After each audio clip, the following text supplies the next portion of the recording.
Hello दोस्तों, welcome back to my channel once again. जो लोग पहली बार आए मेरे चैनल को प्लीज़ आप लोग सब्सक्राइब कर दीजिएगा। इस वीडियो में चर्चा करने वाले हम लोग फोनिक्स मिल्स लिमिटेड के बारे में। उम्मीद है आपको नाम यहाँ पर क्लियरली दिख रहा होगा। अगर हम लोग आज की बात करें, तकरीबन 1% की गिरावट स्टॉक्स के अंदर नोटिस की गई है। अगर यहाँ पर हम लोग रिटर्न्स की बात करें तो यहाँ पर देखिएगा पास्ट परफॉर्मेंस में कुछ खास नजर आता हुआ नहीं दिख रहा है। अगर हम लोग इसके अंदर कुछ इंपॉर्टेंट चीज़ों को लेकर बात करें तो सबसे पहले मैं बात करने वाला हूँ फेस वैल्यू की। तो ₹2 के फेस वैल्यू से ये ट्रेड होता हुआ दिख रहा है। मैं जो भी डाटा शेयर कर रहा हूँ सारा डाटा पब्लिकली अवेलेबल है। आप चाहते हैं तो खुद से भी चेकआउट कर सकते हैं। अगर इसे कंपेयर करने की कोशिश करें हम लोग स्टॉक पी से, तो स्टॉक पी निकलती हुई आ रही है तकरीबन 56। अगर वहीं पर इंडस्ट्री पी की बात करें, इंडस्ट्री पी की वैल्यू निकलती हुई आ रही है 41। तो देखा जाए कहीं ना कहीं ये स्टॉक्स जो है हमारा ओवर वैल्यूड नज़र आता हुआ दिख रहा है। अगर रिटर्न ऑन इक्विटी की बात करें 9.8% निकलती हुई आ रही है। अगर इसके ऊपर हम लोग बात करें डेप्ट यानी कि कर्ज की हम लोग बात करें, कंपनी के ऊपर कितना कर्ज है, तकरीबन 4,687 करोड़ रुपया इस कंपनी के ऊपर कर्ज यहाँ पर देखने को मिल रही है। मैं जो भी डाटा शेयर कर रहा हूँ सारा डाटा पब्लिकली अवेलेबल है। आप चाहते हैं तो खुद से भी चेकआउट कर सकते हैं। मैं यहाँ पर डिस्क्लेमर देना चाहूँगा, मैं किसी भी तरह का बाय और सेल का रिकमेंडेशन यहाँ पर आपको नहीं दे रहा हूँ। अकॉर्डिंग टू टिकट ऐप अगर हम लोग परफॉर्मेंस की बात करें, परफॉर्मेंस यहाँ पर एवरेज नजर आता हुआ दिख रहा है। वैल्यूएशन की बात करें, वैल्यूएशन यहाँ पर हाई नजर आता हुआ दिख रहा है। ग्रोथ की बात करें, ग्रोथ यहाँ पर एवरेज नजर आता हुआ दिख रहा है। अगर एंट्री पॉइंट की बात करें तो गुड यहाँ पर नजर आता हुआ दिख रहा है। अगर आप इसके अंदर किसी भी तरीके के डिसीजन लेना चाहते हैं, फ्रेश खरीदारी करना चाहते हैं, तो कहीं ना कहीं अपने फाइनेंशियल एडवाइजर से बात करिए, तभी किस तरीके के डिसीजन लीजिएगा। यहाँ पर चर्चा करें हम लोग रेटिंग्स एंड फोरकास्टिंग के बारे में, तो यहाँ पर देखिएगा सिर्फ और सिर्फ 16 एनालिस्ट ने इसे कवर किया और 56% की रिकमेंडेशन यहाँ पर आती हुई दिख रही है। अगर हम लोग बात करें इसके अंदर म्यूचुअल फंड की होल्डिंग के बारे में, तकरीबन यहाँ पर देखिएगा 11.39% की होल्डिंग म्यूचुअल फंड के पास है। रिटेलर्स की बात करें तकरीबन 4% की होल्डिंग यहाँ पर नजर आती हुई दिख रही है।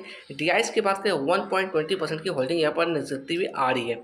अगर म्यूचुअल फंड के अंदर हम लोग बात करें टॉप 5 म्यूचुअल फंड के इन्वेस्टमेंट के बारे में, जिसकी वेटेज सबसे ज़्यादा है, यहाँ पर देखिएगा डीएसपी मिड कैप फंड, इसकी वेटेज की बात करें 2.14% निकलती हुई आ रही है। एक्सिस मिड कैप फंड की बात करें, इसकी वेटेज 1.26% निकलती हुई आ रही है।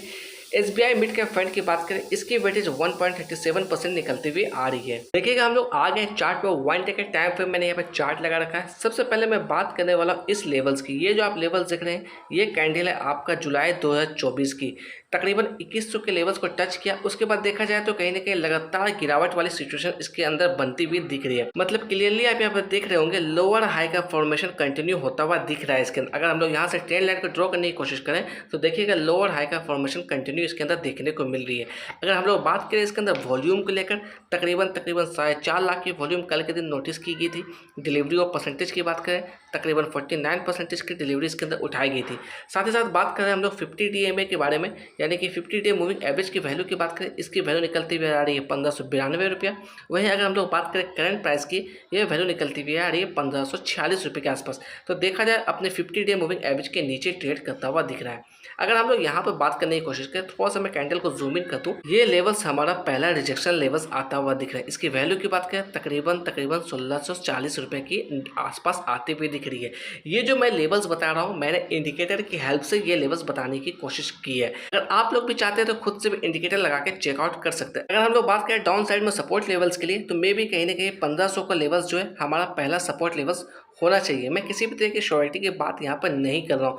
इसके अंदर सोच समझ के काम करिएगा, किसी भी तरह की जल्दबाजी नहीं करिएगा। अगर हम लोग टेक्निकल्स की बात करें, यहाँ पर ये टेक्निकल्स मैं आपको ट्रेडिंग व्यू की तरफ से बता रहा हूँ। यहाँ पर देखिएगा स्ट्रॉन्ग सेल का इंडिकेशन आता हुआ मिल रहा है। 17 ऐसे इंडिकेटर है जहाँ से हमें सेल का इंडिकेशन मिलता हुआ आ रहा है। अगर हम लोग मूविंग एवरेजेस की बात करें तो मूविंग एवरेजेस के अंदर भी स्ट्रॉन्ग सेल का रिकमेंडेशन आता हुआ दिख रहा है।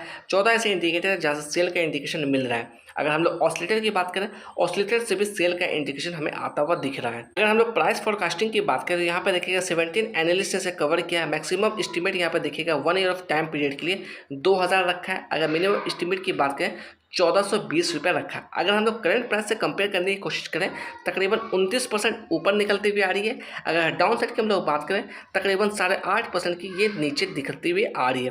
तो आपको सोच समझ के काम करना है, किसी भी तरीके की जल्दबाजी नहीं करना है, थोड़ा सा आपको अवेयरनेस दिखाना है। अगर हम लोग नेगेटिव बात की बात करें तो इसके अंदर लगातार कर्ज कहीं ना कहीं बढ़ती हुई आ रही है।